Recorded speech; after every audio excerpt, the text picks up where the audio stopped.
Welcome to Fearless with Jason Whitlock. I am Jason Whitlock, your host. Happy Monday.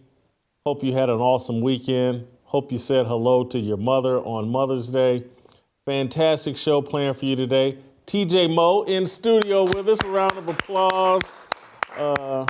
Royce White, Steve Kim will be joining us. We have a great fire starter and show planned for you today, and then we'll discuss some other NBA and sports-related topics as well, but we're going to start with Ja Morant. We've seen the Ja Morant movie before. The prequels primarily featured rappers: Scott LaRock, Tupac Shakur, Notorious B.I.G., Jam Master Jay, Mac Dre, Nipsey Hussle, Young Dolph, Takeoff. Those are just a few of the rap stars who lost their lives chasing street credibility with gold chains, tattoos, and gun-toting, menacing personalities. The list is long enough to justify a Wikipedia page, Murdered Hip-Hop Musicians. There's an even bigger list of names of wannabe rap stars who sacrificed their freedom in pursuit of street cred. In hip-hop, incarceration is a rite of passage. Criminal infamy is how you get juice. Ask Meek Mill, or T.I., or Lil Boosie, or Young Boy Never Broke Again. Ja Morant, the 23-year-old NBA star, is on a collision course with infamy. Late Saturday, Morant live-streamed himself brandishing another handgun. This time, he was riding in a car with a friend singing a rap song.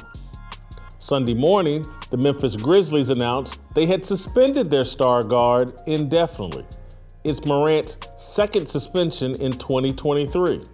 A few months ago, Morant live-streamed from inside a Denver strip club. He flashed a gun. He was suspended for about 2 weeks. In a contrived interview, Morant told ESPN's Jalen Rose that he had traveled to Florida to seek counseling on dealing with pressure and stress. Take a listen. Whose gun were you holding?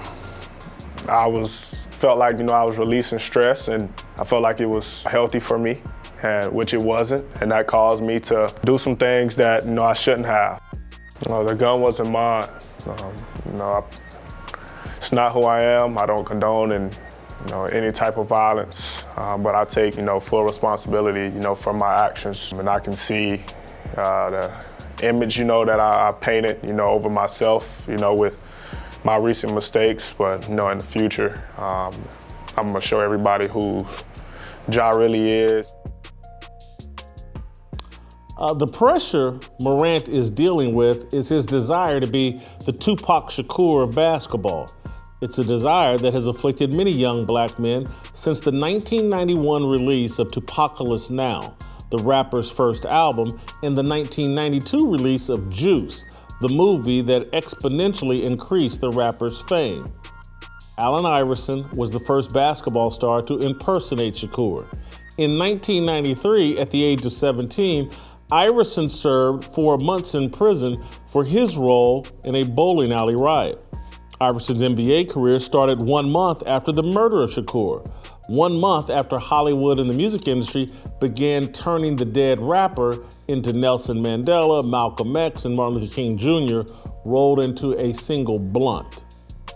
By the pinnacle of his NBA career, Iverson looked every bit the part of Tupac's little brother. Yeah, we've seen the Ja Morant movie before. He's playing the role that corporate media, social media, and popular culture designed for young black men. We're the self-destructive anti-hero in every movie. Hollywood and social media celebrate and enrich criminal and dead black men. A society gets the behavior it rewards. Ja Morant is the rich man's version of George Floyd. Floyd's value in America went from 0 to 1 billion in 8 minutes. His lone accomplishment, dying under the knee of a white cop, made him one of the most important men in American history. Ja Morant wants to be important. He's not going to be the next Barack Obama or Colin Powell. Morant won't be Muhammad Ali or Michael Jordan. Those endeavors require the appearance of intellect and discipline. Anyone can mimic the behavior of a rapping idiot. All you need are tats, gold jewelry, and a willingness to present yourself as a potential criminal. That's light work for Ja Morant. It's also rewarding. Sports television networks love signing unrepentant black buffoons to argue about sports and broadcast games. A criminal rap sheet enhances the qualifications of black sports broadcasters. At this point, despite his best efforts, Ja Morant has avoided criminal allegations. The Indiana Pacers believe Morant was involved in an incident where a red laser targeting dot threatened a vehicle transporting members of their staff. A teenage boy in Memphis claims Morant threatened him with a gun after a dispute in a pickup basketball game. Mall security in Memphis claim Morant and his posse threatened workers. We're moving close to the climax of Ja Morant's version of Juice. Tupac's character Bishop dies in the end. He falls to his death after failing to kill his former friend Q. The movie ends when a bystander tells Q, "Yo, you got the juice now." Ja Morant wants the juice. It's the juice that killed Tupac and so many others. It's the juice that made Allen Iverson a cultural icon, a drunk, and a degenerate gambler. Juice is the enemy of truth. Morant is living a lie. He's not a street kid. He's a young man from an intact family. He desires an infamy that will kill him or incarcerate him. It's sad. It's sad how many young black men view a gun as an accessory item for their image or a prop for a music video. The American gun represents freedom from government oppression. That's the logic and truth undergirding the Second Amendment. The founders established our right to bear arms because they recognized that unarmed citizens would be vulnerable to government abuse, and governments always desire to abuse their citizens. It's in the nature of government. That truth is not taught in schools. Here's the solution. We should make it illegal to brandish a firearm for any reason other than to hunt, military exercise, practice at a gun range, protect your person or property, and remind the government to leave us alone. That's it. Flashing a gun to live stream, make a TikTok video, an IG post, record a music video, or any other frivolous activity should be a felony. What we know of Morant's use of a firearm only puts himself and the people around him in danger. He's going to get someone killed. The movie's all in the same. That's my fire starter on Ja Morant. When we come back, we'll talk about it with Royce White and TJ Moe. Before we get out of here, though, I want to talk about one of my best friends, my new Patriot mobile phone. I don't even know, can I call it new? I've had it now for like 2.5, 3 months. I don't know about you, but I love my Patriot mobile phone. It takes a lot of shock for me these days, but to see our judicial system resemble a third world banana republic, to see trusted American companies embrace insane and destructive woke ideologies is frankly depressing. We must fight back, and that starts with changing the way we spend our money. Patriot Mobile, my phone. For years, big mobile companies have been dumping millions into leftist causes, and we had to take it because another option didn't exist. Well, now it does. Patriot Mobile, America's only Christian conservative wireless provider, offers dependable nationwide coverage on all 3 major networks, so you get the best possible service in your area without the woke propaganda pushed by leftists working hard to destroy this country. When you switch to Patriot Mobile, you support free speech and religious freedom, the sanctity of life, the Second Amendment, and our military veterans and first responder heroes. Their 100% US-based customer service team makes switching easy. Just go to patriotmobile.com/Jason or call them right now at 878-PATRIOT. Get free activation today with the offer code JASON. Ask about their coverage guarantees while you're there. That's patriotmobile.com/Jason or call 878-PATRIOT. We got to take these steps. I did it. Take the plunge. I love my Patriot mobile phone. I haven't had one problem with it. Don't listen to the haters. Don't listen to the leftists. Patriot Mobile is the way to go. You can email me or us, fearlessblazeshow@gmail.com. Keep pounding that like button. Keep giving me those 5-star reviews on Apple. Royce White, next. It's my obligation, no hate, discrimination, raising up your hands for freedom.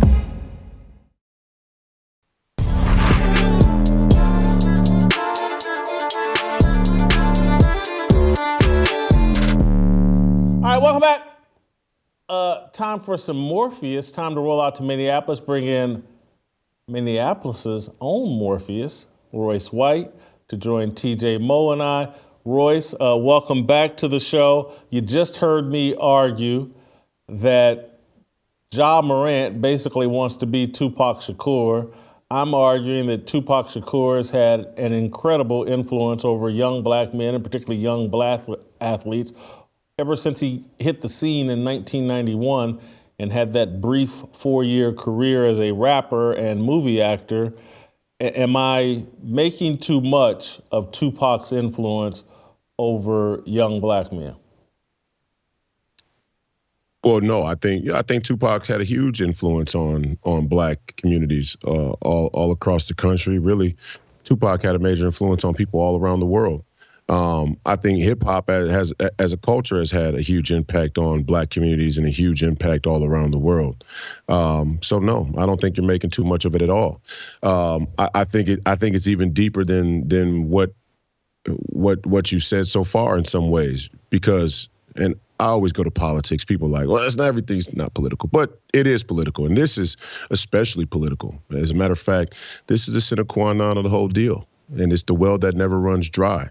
And it's not by coincidence that the same posh, yuppie, opulent, neoliberal, omnisexual metropolitan white women that will tell you Donald Trump is the most dangerous thing to black people in this country are the same opulent, posh, yuppie, liberal, omnisexuals that promote and celebrate music where black men talk about killing each other all the time. I mean, the two don't square. They don't square at all. They're completely in contradiction of one another.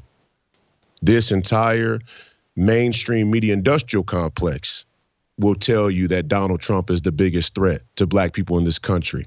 Yet and still, they go out of their way to promote music that celebrates black people killing each other, genociding each other.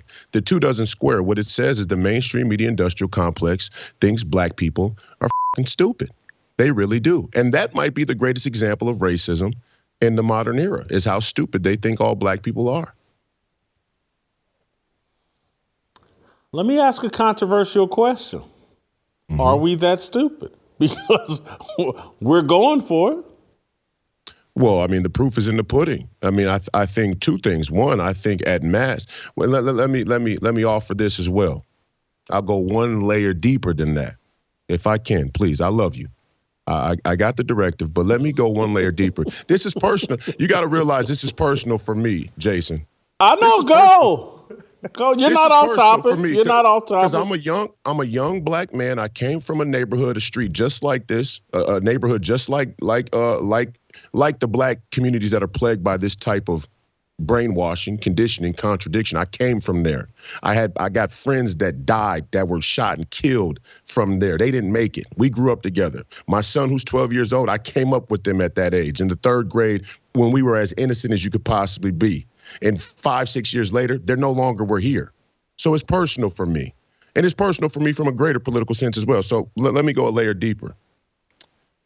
The way that I saw Stephen A. Smith try to use Ja Morant really bothers me, because it's those yuppie, posh, black bourgeoisie grandstanders that have taken the other side of the coin of selling out. Yeah, Ja Morant might be having some struggles. He's definitely lost. He's definitely struggling.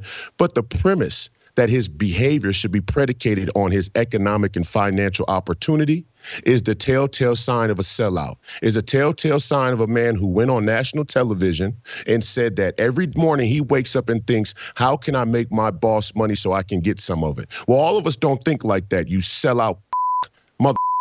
We don't think like that, all of us. All of us young men. Now, some of us don't know what to do with that young rambunctious rebellion energy. Some of us, like myself, will sit down for 7 days straight and write an expose on a political topic until every single stone is left unturned in that expression of intellectual depth. Some of us do it like that, but some of us get lost out there in the wilderness. And when Stephen A. Smith said, why does Ja Morant have a gun? He's blowing his opportunity. That's the yuppie liberal establishment, mainstream media industrial complex, trying to tell young black men, and by way of all young men who aspire to have success economically, not to carry a gun. They're not fooling me. They may be fooling Sean Hannity. They may be fooling these other right-wingers on media. They're not fooling me. You do need a gun. Ja Morant does need a gun. He just doesn't need to be showing it on Instagram Live, and it has nothing to do with his economic opportunity, his job, none of that. Why would the same black bourgeoisie sellouts who say Ja Morant should be thinking career first never want to talk about how Ja Morant is really in danger in a city like Memphis from the same policies that their sellout white liberal political leaders instituted in Memphis? He actually does need a gun. He actually is in danger. Clarence Avant had his wife shot and killed in the California hills. The black godfather of Hollywood, they broke into his house, shot his wife to death. Black people are always, successful black men are frequently the target, the aim of other young black men who are plagued by radical materialism. They set the game that way. They know it that way. And eventually, when the Fed hits the debt ceiling in June and they say the government has no more money and the welfare checks stop and the government aid stops and the homeless shelter funding stops, what pilot are they going to run in? What Second Amendment psyop are they going to run in? Oh, young black men who are crazy, who are out of control, who are violent, are now out of money, and they're going to come kill you white folks. Y'all don't see it? I mean, it's so obvious. It's unbelievable how obvious it is. And they make us all seem like conspiracy theories, like these people aren't that organized. Ja Morant's not organized. That's the one real criticism of him. He's not organized. He has self-doubt. He has mental health issues, probably. He doesn't believe that he could be the leader they never want to see him become. He's not organized, but they are. And that's where the real racism is, because the one result of intellectual tradition, by and large, is organization, and young black men and young black communities all over this country are plagued by a lack of organization. And we act as though our enemies and the people who we say oppress us don't have that organization. They do. They're well organized.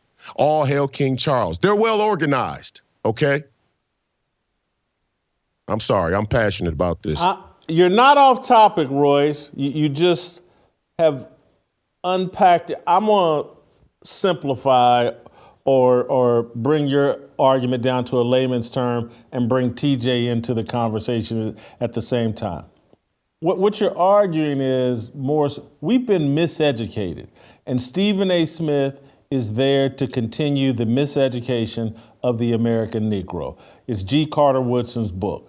And so if what Ja Morant and most of the black dudes, or not most, but many of these young black dudes, rappers and all this, they've never been taught the Second Amendment, what its real purpose is, and what a gun is actually for. These guys are using it like a gold chain, like gold grills, like Air Jordan tennis shoes. It's some kind of status accessory. Hey, I got a gun. I'm dangerous, blah, blah, blah. The Second Amendment, if taught properly, and again, corporate media is invested in miseducating everybody about the Second Amendment. I used to be this miseducated. I used to be. And I had to snap out of it and come to realize and do the homework and research that my teachers didn't teach me. They don't teach you this in public school. But the whole Second Amendment is about an oppressive government and making the founders realizing, like, if y'all don't have guns, these idiots running the government will abuse you. The only line in the sand is that gun in the home. And so you should have one. And you're right. He should have one to protect himself against an oppressive government, to protect his property and his person, to hunt. He should have it. Military should have it. And we need to be educating people on that and stop people from using guns as a tool to burnish their image as a bad boy or a rapper or whatever. It's the reason. First Amendment is most important. We must be allowed free speech. Yeah. Second Amendment is actually second in importance because we must have a gun to keep the idiots in the governments from destroying us. It's that simple. And so I've watched people on the internet, over social media, do all the little false equivalencies and look at the white dudes and their families with guns and blah, blah, blah. And I'm like, hey, man, if someone takes a family picture with guns in their home, I really don't have a problem with it because what the message behind that is, come up in my house and here's what's waiting for you. When you're doing a little rap music video or driving around in a car, flashing a gun and doing rap, you're trying to scare everybody and you're going to put yourself in jeopardy and others in jeopardy. The miseducation of the Negro is the biggest problem we have going. And they're miseducating everybody. It's not just, I don't want to do it to just black people. They're miseducating everybody. They won't tell the truth about the Second Amendment and why we should have a gun because they don't want you to know who the enemy is. And it's the government. Yeah. 100% right. And so I love the way you said it. That is, they're miseducating. We're not uneducated. They're telling us that the First Amendment was for hunting and you should have muskets and Second Amendment. Second Amendment. The Second Amendment was for hunting and they never had this in mind. It was all about muskets and that was never the truth. If you look at the very beginning, the writings of the founders, their actual quotes, and we have them, but nobody, even in our education system, will come out and tell us what they said. James Madison, our fourth president, was all over this. I mean, what he said is the advantage of being armed, an advantage which Americans possess over the people of virtually every nation, is that in the several kingdoms in Europe, the governments are afraid to trust the people with the arms. And so what he's saying is, and John Dixon affirmed this, another signer of the Constitution. He said it's an inalienable right of self-defense, which God gave you and which no inferior power has the power to take away. What they're saying here is self-defense is defense against government tyranny. It's not, people try to act like those are two different things. That is self-defense. Protecting you and yourself and your family. Hunting's a totally different deal. Well, once upon a time, that was also self-defense, right? You're defending yourself from death, you know? Yeah. And so the idea that it's just for hunting, or it's like, well, you can have a gun in your house, but that's just for family protection. But the government could do that anyway. The whole purpose was the government could march right in here and murder you and your entire family like they did virtually all of the 20th century where communism killed 100 million people. That's government tyranny. And our founding fathers said, we're not doing that. And we're going to set up the government to prevent that. And the number one prevention of that are those guns. Royce, so I don't think you've strayed off course. I think John Morant goes right to your point. Don't trust the government. Well, it's not only don't trust the government, and I understand how the narrative's being used in the one direction about the Second Amendment, but it's being used in both directions. These people are organized. Stephen A. Smith, who is the progenitor of white liberal women's political philosophy, is going to tell me that white supremacy could break out at any moment. I could be Ahmaud Arbery at any moment. I could be walking down the street and a group of roaming, raging white supremacists could pull over and shoot me to death, which they did do, and I do think that happens. But let's just accept the premise. Okay, that happens in America. It happens when black people kill other black people. It happens when Latinos kill black people. It happens all the time. America's a violent place. Okay. Why do you want me not to have a gun in pursuit of my economic and financial or professional goals? Why do you want to disarm me if I'm in such danger of radical white supremacy? And I talk about it often. Security and materialism and the convenience of two as a hydra to take away your rights. And actually the liberals and the bourgeoisie sellouts like Stephen A., they want to up the ante. They want to say, give away your security for all materialism. These are the of all. They don't care about fundamental rights in this country as long as they get some posh prosperous, aristocratic piece of the action. And you know what's worse about it, Jason? They're no different than the American military. And I said this before, but I'll say it again. When we don't go into wars like the Ukraine under righteous premise, when we're not very careful about the cultural decisions we make at the highest level, we undermine American citizenship, we undermine American rights, we undermine the brand of America and the American military itself. So now black people can ask the very legitimate question. And I heard a young black man ask this question, and I was stumped, but I understood right away what he was saying, although I don't agree with the final analysis. But he asked a very legitimate question. Why am I hailed and celebrated for killing America's enemies a world away, but I'm thrown in jail for killing my enemies? That's a young man who's been miseducated. That's a young man who has been intentionally miseducated in a educational formula, an educational curriculum that intentionally seeks to undermine the idea of national honor and sacred honor.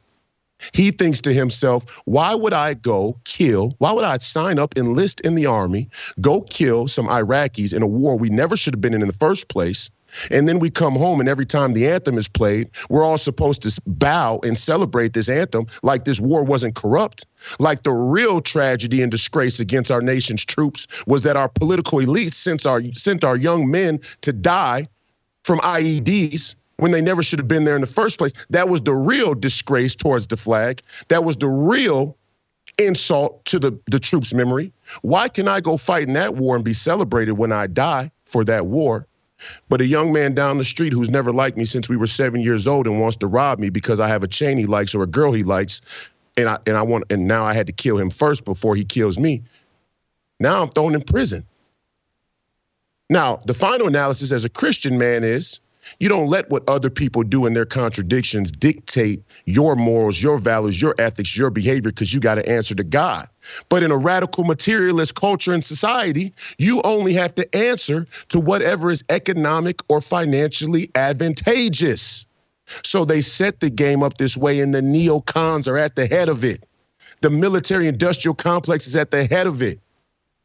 World War II, Hiroshima, Nagasaki. This was the predicate for Roe v. Wade. Roe v. Wade was the predicate for black-on-black crime. And now it's the predicate for the Ukraine, and they're going to take your money, and they're going to kill you in the process. Royce, this is where I'm going to stop you. It's not that I don't believe you. It's just those are a lot of dots to connect in this.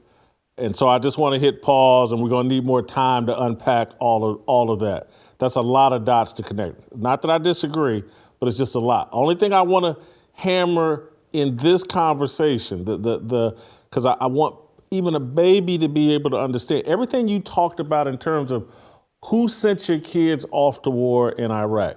The government did that. So again, this is where I just want to circle this whole thing back to the founders knew that the government is dangerous. And so you may think the Bloods and the Crips are dangerous.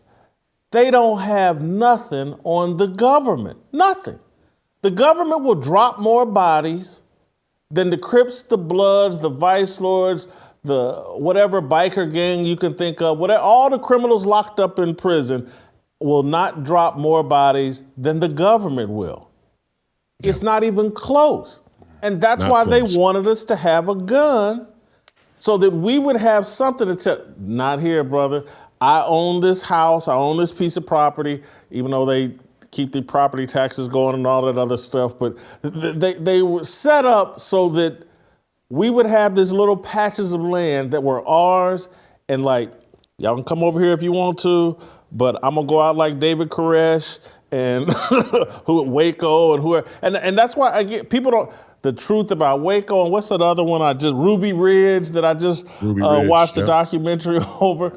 That's what they intended, for us to be able to protect ourselves from a government that will get out of control and will drop bodies and will feed you a vaccine that will kill you. I mean, you think the Bloods and the Crips are bad. Yeah. Joe Biden, the government, Donald Trump, promoting that vaccine. The government will do things. Fauci, they make Al Capone and Don Corleone look like chumps. And that's why they want us to have guns. But Stephen A. and everybody in corporate media are paid to keep you uninformed about who your real enemy is. Joe Biden will go, and we'll get into this tomorrow, Joe Biden will go to Howard University. Black folks, white supremacists, they out to get you. They out to get you. Oh my God, we're gonna protect you from the white. And he's the grand dragon instituting all the policies that locked you up, killed you, denied you your freedoms and all that other stuff. And I couldn't believe people were applauding this garbage. But that's how confused we are. We don't know who the real enemy is. And it's embarrassing. And so I don't have a problem with Ja Morant having a gun. My problem with is how uneducated, how foolish he is, how he's going to either harm himself or harm someone else inadvertently. He may not pull the trigger, but just by putting yourself on video like that, when the cops pull him over and they see a Ja Morant, oh, he gives him a license, I'm Ja Morant. First thing the cops gonna think, oh, this idiot's got a gun. And he likes to brandish it foolish. This isn't a responsible gun owner. And so tensions are gonna heighten. And that's how mistakes get made. And someone may be in the passenger seat that moves, and it just all builds on top of each other. He's foolish because, and again, so much of the public school system and just black culture is so misinformed. We don't take our gun rights seriously. We don't understand our gun rights. We don't understand the purpose of it.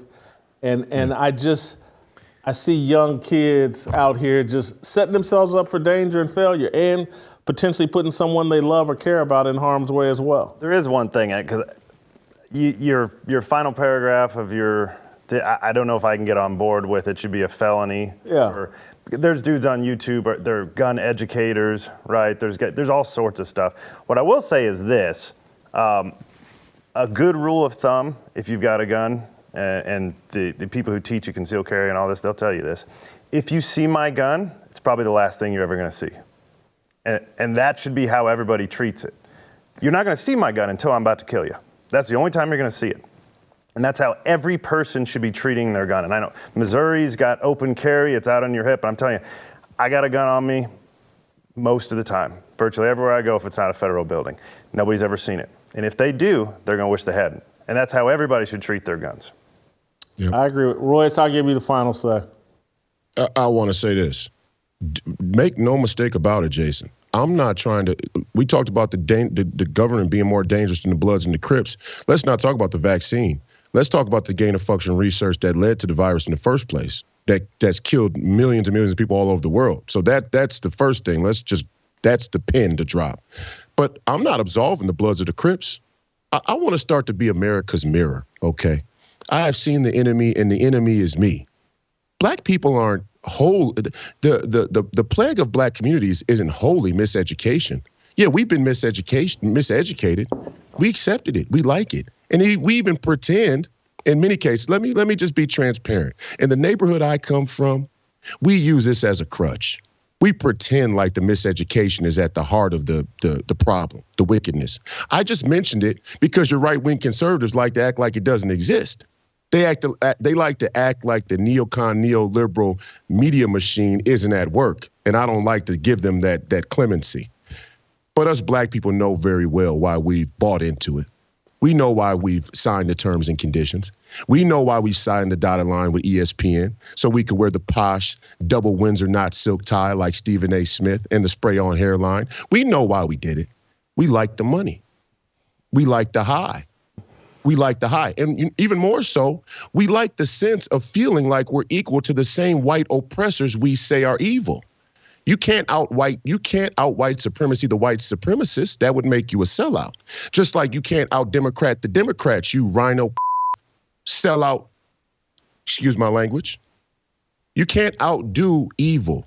And that's the real plague of modern culture, modern society, is we see the enemy and we have this idea that we should try and emulate or imitate to win.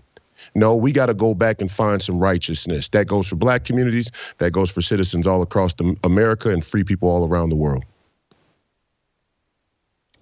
Thank you, Royce. Great job, as always. Get your Fearless Army swag at shopblazemedia.com/fearless. Hit the likes, 5-star reviews on Apple. Steve Kim, Korean Cosell. Yeah.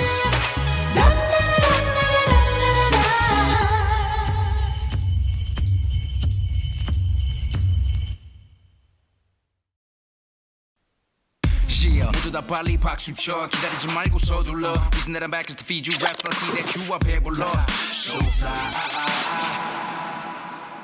All right, welcome back. Let's roll out to Los Angeles, bringing the Korean Cosell, Steve Kim. Steve, Ja Morant, it's the offseason basically for the Memphis Grizzlies, or it is the offseason for the Memphis Grizzlies, not basically. So it's easy to suspend him now. What should the Grizzlies and the NBA do with Ja Morant moving forward?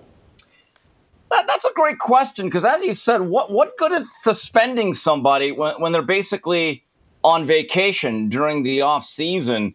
But certainly Ja Rule Morant, I don't know if this is his version of the Fire Festival. This is just a really bad case of cosplay. And it just, I don't want to sound like I'm advocating for violence, but Jason, am I nuts for almost thinking we would have more respect for him if he actually did shoot at somebody than the stuff he's doing now? Because isn't keeping it real like this big thing that's so important to everybody? Am I nuts? I can't go there, Steve. Oh, okay. I can't go there, but come on. There are some people out here making the argument, and I think Will Kane, I've seen Maj Toure, I've seen people like, what did he do wrong? He didn't break any laws. He didn't blah, blah, blah. And so is he worthy of some sort of discipline? This misbehavior, is it worthy of some sort of discipline? Okay, I kind of see what they're doing. That's their version of, what about Favre? Okay, first of all, here's the issue. His biggest crime, and it's not a law that he broke, but his crime is being stupid. He was just reprimanded by the NBA, who is his employer, and the league. And to do it so soon or ever again, to brandish that weapon and, as you say, use it as an accessory, you're just like, man, this is low IQ, low vibrational type of behavior. And I just say to myself, what is the play here? Here's the thing. Would he ever flash a library card and say, hey, I'm reading a book? Maybe that wouldn't play. Honestly. And by the way, I read your column. Great job. Now, here's my question. In this whole scenario, if this is Juice, is he Bishop or is he Q? Which guy would he be? So who's he trying to be? The protagonist? He's Bishop. He's trying to be Bishop, huh? He's Bishop. Because you got to Q at the end of the day was actually kind of a good guy that, like he didn't want the juice. Yeah, he was spinning the wax. He didn't want the juice. Yeah, and by the way, about Juice, he's definitely playing Tupac's role. There's no doubt. And by the way, and I thought about Tupac. If you go back to his beginnings, he was in a performing arts school. He didn't go to Crenshaw High. He went to a performing arts school. Like, think about Fame and put Tupac in there. I'm just like, wait a minute. How did he become that? How did this become Thug Life? Right there. Not a good image. So now, we got to make sure that literally Ja Morant does not becomes a non-shooting guard. Here's what we got to do, because he's more than an athlete. That's important. We need to have another counseling session with Jalen Rose, because that went really well, didn't it, Jason? Maybe I can get a more serious. Not that you didn't give a serious answer, Steve. I am being serious. Should the NBA be suspending the guy? There are people out there saying no. I think this is conduct unbecoming a professional athlete. I do think it is on brand for the NBA. So I'm kind of caught between what has he done to hurt the NBA's brand? The NBA's tied to commercial hip hop at the hip. That's their partner. And so it is kind of a tricky situation, but it's if I'm the Memphis Grizzlies, given all the crime and murder that goes on in Memphis, I wouldn't want my employee running around like this. He's putting himself in harm's way and others. It's the catch-all phrase, conduct detrimental to the team. And then you get to discipline for any reason you want once you throw that label on there. Yes, they should suspend him, just for being an idiot. Just like, you can't be this stupid and not get suspended. We sent you to counseling. We had you sit down and do your apology tours. So don't do that again. You look like a fool throwing $100,000 or whatever it was on the ground at a strip club and having a gun. Please don't be an idiot. And 5 minutes later, he's an idiot. So just more than anything, please just, let's just pretend we're smarter than Ja Morant is. Aside from that, it strikes me that the NBA still likes to pretend. They're nothing like they pretend they are, but they do like to pretend that they have some morals. And so you have to, if you're going to go along with this for the people that don't follow everything closely, you have to say, hey, we're not just no different than Gary Pinkel did with us at University of Missouri. Hey, this is not a gun culture. And so they try to tell everybody, this is not a gun culture. For the same reason that you said, hey, we're gonna get in trouble for flashing around. If he pulled it out to shoot somebody who was threatening him, I think the NBA should applaud him. But for this, you say, we're going to suspend you for not knowing how to use a firearm. If anything, what they really should do is not get him a counselor, go get him some gun training. Jason. Steve, yeah, go ahead. You know, I drew that thing where I mentioned Tupac in his origins, where he was basically a guy that grew up, I don't want to say affluent, but he did go to performing arts school. If you go back to Jay Morant's history, didn't he grow up in a nuclear family? I've seen the pictures. At one point, it looked like a great American family, nuclear family. Father's definitely involved, so we can't use that stereotype and say, oh, he was a fatherless kid that did not have direction or male guidance. So to come from that, where he's now the Huxtables, to all of a sudden New Jack City, I'm like, what happened? And why did it happen? And is there a cultural pressure to be that way? You know, so this goes far beyond, to me, just about a guy brandishing a gun on social media. It certainly does. Steve, I wanted to ask you this, and then we'll move on. Yeah.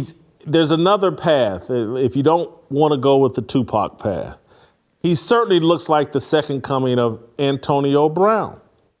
And very talented, great NFL player, addicted to social media, addicted to burnishing a brand as a bad boy.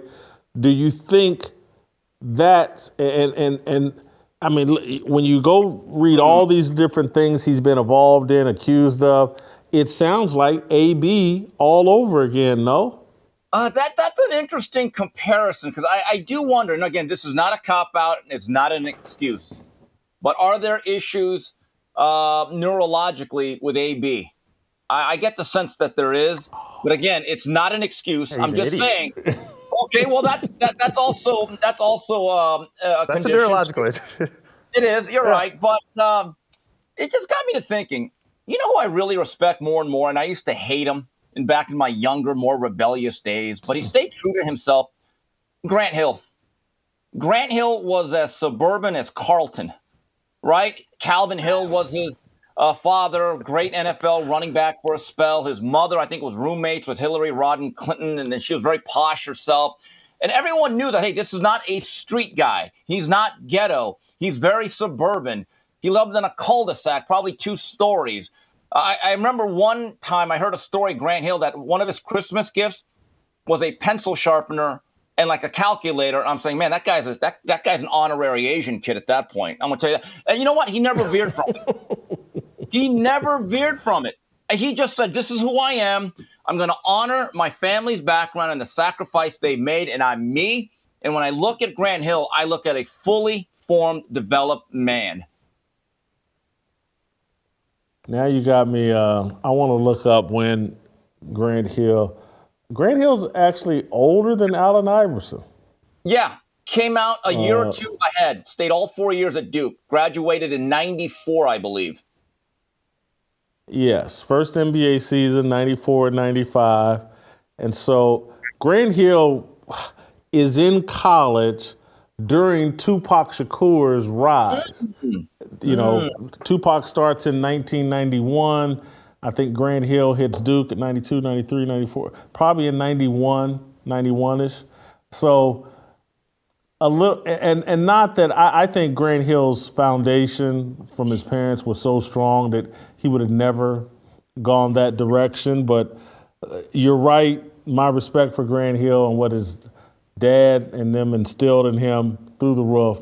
The last of the Mohicans. Let me move on to some relevant NBA news. Doc Rivers and the Philadelphia 76ers lose again. I think Doc has lost 5 straight Game 7s. He's lost more series after building a lead than any coach in NBA history. I think 10, and the second place guy is like 5. Most people are saying Doc should be fired. I'm going to ask it this way. Is Doc Rivers potentially the most overrated coach in NBA or maybe in professional sports history? Yeah, this DOC does not have the formula. And that's something that TJ, that reference went right over his head, but I'm sure you get it, Jason. Hold on. Let me, do you know what that reference, do you know anything about? Not a clue. Not tracking at all. DLC was a great rapper, would have been in part of NWA, but came up in that era, that lost his voice in a car accident, I think, or injured his throat or something in a car accident. But anyway, go ahead, Steve.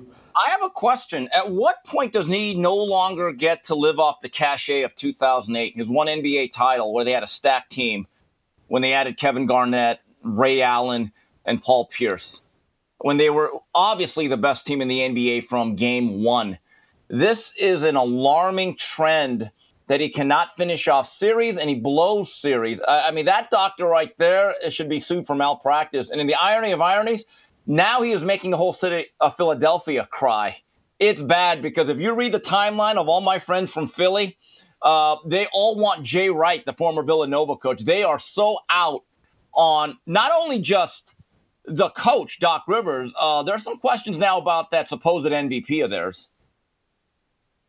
Yeah, and hold for a minute. I'm going to circle back to that in a second. But James Harden and Joel Embiid, how much blame do you put there as opposed to on Doc Rivers?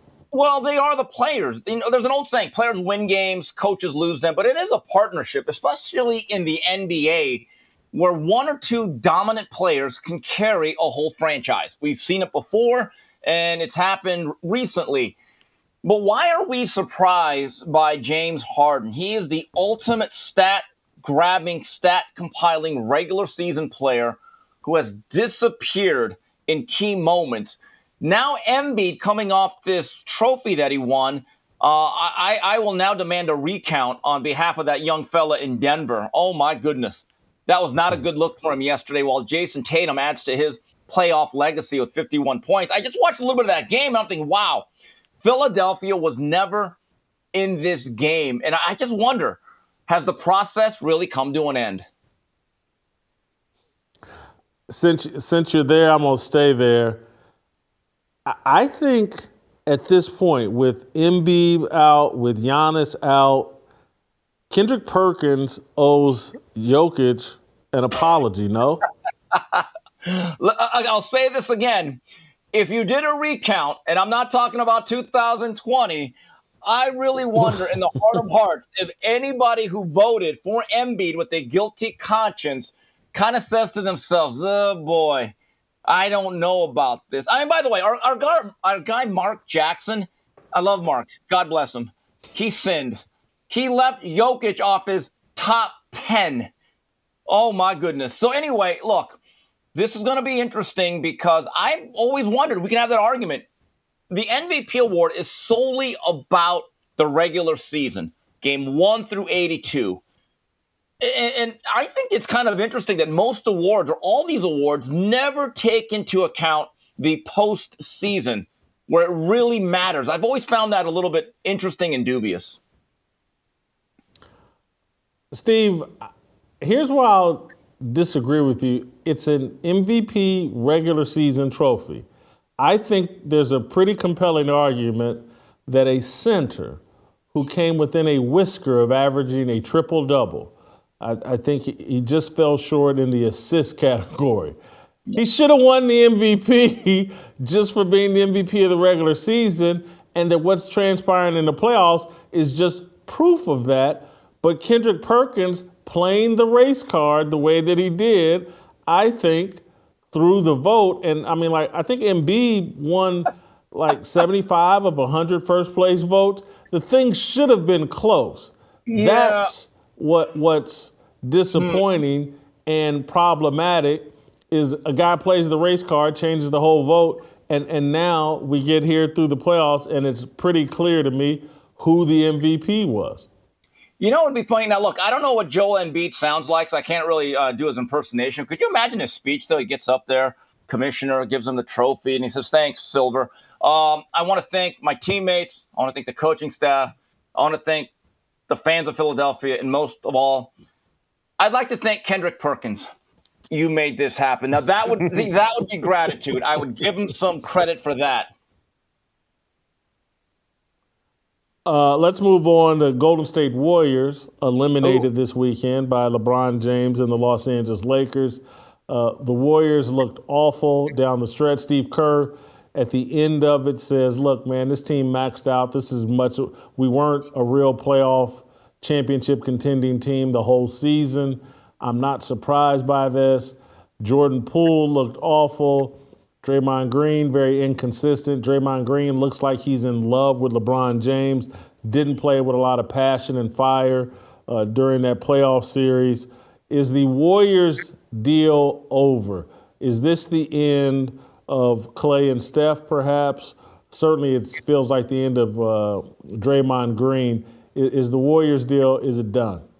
It feels done. And I think people have written it off before a couple of years ago when Clay injured his knee. And I want to get to that. Klay Thompson has been an excellent player.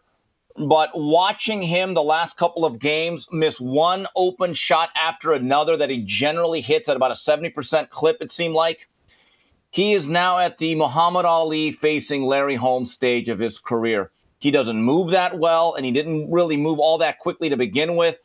But to see a shooter miss so many shots, it was startling. And this series was over in Game 4.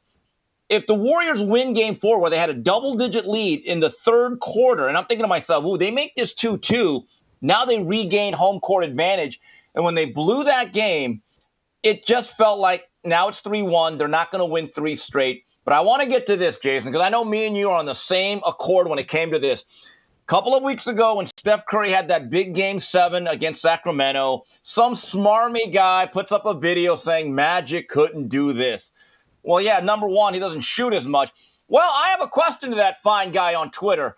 Do you want to put a compilation of all the missed shots Curry had and all the turnovers and the careless play and him getting dominated defensively, and also put this would never happen to Magic? You want to be fair? That's the thing that I kept thinking of. Look, Steph is an all-time great. There's no taking away anything that he's done the last 8-9 years. He's been great to watch. He's very entertaining. But I have never subscribed to the fact that he's in that rarefied air of Jordan, Magic, and Bird. I think he's in the top 10, but he's much closer to 10 than he is the top 3 or 4. I think that's accurate. His impact on the game, I can't tell if he's a creation of all these rule changes. If you put him in the 80s, is he even Isaiah Thomas? Is he Isaiah Thomas or? Jason, let me just tell you this. In the 80s, when you had hand checking, when you could put a hand on a guy's hip and guide him, when you're coming across the middle and you get hit right in the face and all they say is get up and get your 2 free throws, okay? But I do agree with you. The influence of Steph is that the game is more open, and there was a time that if your name was not Larry Bird and on a transition, let's say a 3-on-2 or 3-on-1, and you pulled up in a 3-pointer and you shot a 25-footer, that coach would say, sit right next to me. You're never doing that again. Now I watch games at different levels. When I do, I see a lot of mediocre shooters thinking they're Steph Curry, all of a sudden pulling up from 30 feet when it's a 2-on-1. It's like Mahomes. what was the rule in terms of quarterback play for 50 years? Never throw late across your body or late across the middle. Now you have guys throwing no-look passes trying to be Mahomes. I think they're very similar in a sense that they have changed the boundaries of what is acceptable for that position. But when I look at Curry, and come on, Jason, admit it. I'm going to ask you this again. Based on what you saw, if you had to start a team and it came down to LeBron or Steph, come on, it's LeBron. It's not even close. It's not. That's not. I mean, okay, so you agree it's with me not. now. I mean, size still matters in basketball, and position versatility. LeBron's size and strength, and you can put anything around LeBron, and pretty much, and he'll. I mean, look at that first Cleveland team he took to the NBA Finals. So I don't think that's the case with Steph, but Steph's had an incredible influence on this era of basketball. Look, the 2 years they had KD and they got to, basically cakewalk to 2 championships is something that, maybe has enhanced or overvalued Steph's value to this era, this whole super team deal. But I want to move one last deal that I found interesting in the NBA. Monty Williams, 2-time NBA Coach of the Year, fired in Phoenix, probably my favorite NBA coach. I don't think it was fair that he was fired. Chris Paul gets hurt, DeAndre Ayton gets hurt. They kind of remake the roster. I think he's being scapegoated here when it's not his fault. I have a question. How much of this is on Kevin Durant, who since leaving Golden State, it's been a rocky run? And KD, I read somewhere that both coaches that he played for this year ended up losing their jobs. So does KD stand for Coach with the K, Destroyer? I mean, look at this. If you look at where he's won a title, he had a lot of help. Because at that point, Clay was still very much elite. Steph Curry was at his apex. So there are nights where he could have been the second or third option. The game becomes much easier at that point, where there are certain nights you're like, you know what, I got a tough matchup. I'm just going to lay back, and I don't have to be the leading scorer. But since he's had to be the number one, the alpha, I think the results speak for themselves, Jason. I do too, and I hate to say that because I like KD, but I'm not. This whole situation has hurt his legacy and my overall perception of him.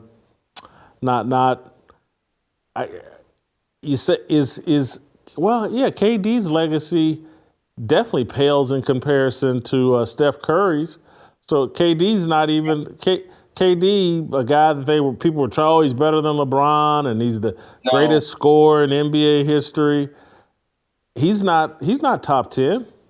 Well, okay, hold on. That's a close one. Although I do get the sense after watching this segment, top 10.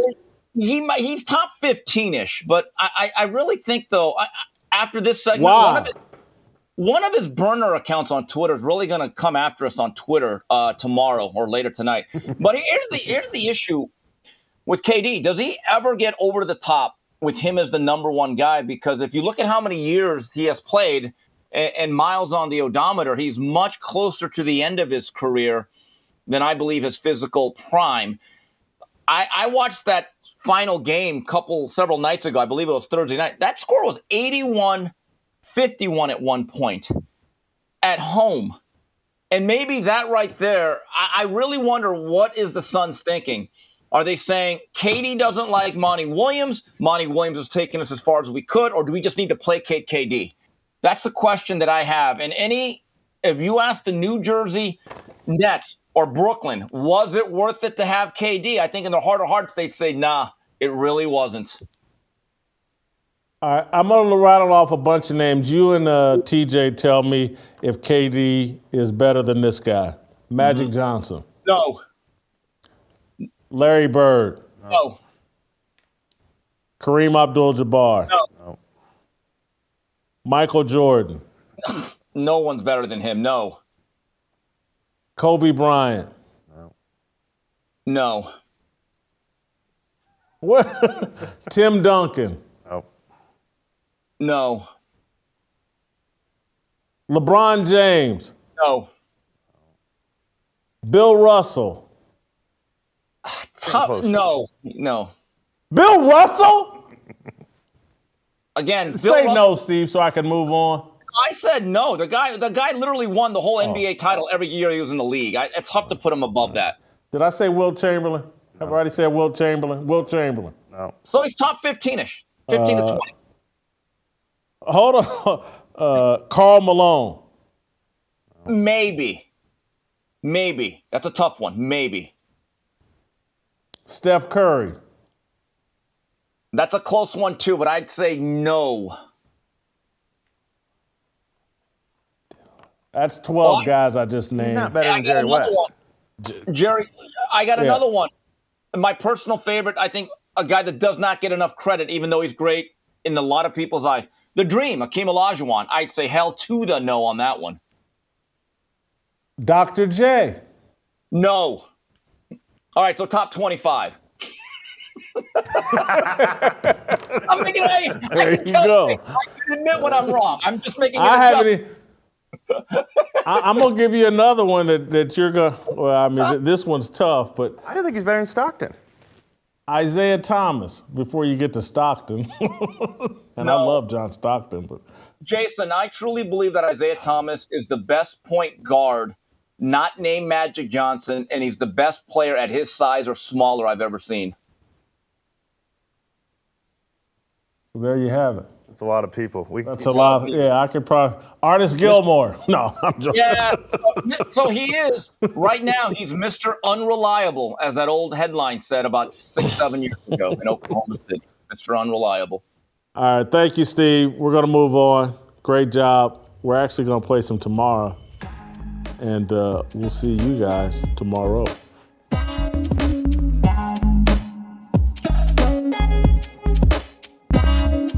Waiting for the countdown, coming off the breakdown, standing in line for freedom. Looking for a breakout, feeling like a standoff, nothing in life like freedom. Came in like a fighter, striking like a ladder, making all these moves for freedom. I want freedom. No negotiation, my sister, no relation. We all just wanna have freedom. Sitting on a corner, never been alone. I'm breaking my back for freedom. Blessed, we are living, get back. We are receiving, all deceiving. We all wanna be free. We want freedom.